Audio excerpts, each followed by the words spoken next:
আবু জেহেল পাথরের কঙ্কর মুঠের মধ্যে করে আইনা বলছে, মোহাম্মদ এটার ভিতরে কি কও, তাহলে ইমান আন।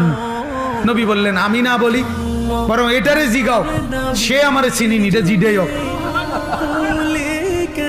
আবু জেহেল কম কিতেরে, আরে কিতেরে বাবা রে, বাতিজা তো শক্ত বাতিজা।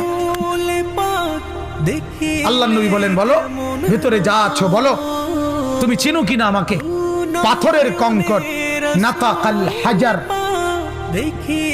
পাথর নাতাক কথা বলছে, পাথরের কঙ্কর বলে উঠছে, আনতা রাসূলুল্লাহ, আপনি আল্লাহর রাসূল, আমি চিনি আপনাকে, আমি চিনি। এক গ্লাস দুধ 120 জন সাহাবী পান করছে, এটা নবীর মুজিজা না? একটা বকরির গোশত 3000 সাহাবী খন্দকের, ওনারা সবাই পেট ভরে খাইছে, এটা মুজিজা না? এক মগ পানি, মানে এই বদনার তলে অল্প কদ্দুর পানি, এইটুকু পানি কূপে ফেলছে, 1400 সাহাবী গোসল করছে, ওযু করছে, উথলে ওঠা পানি, এটা কি নবীর মুজিজা না?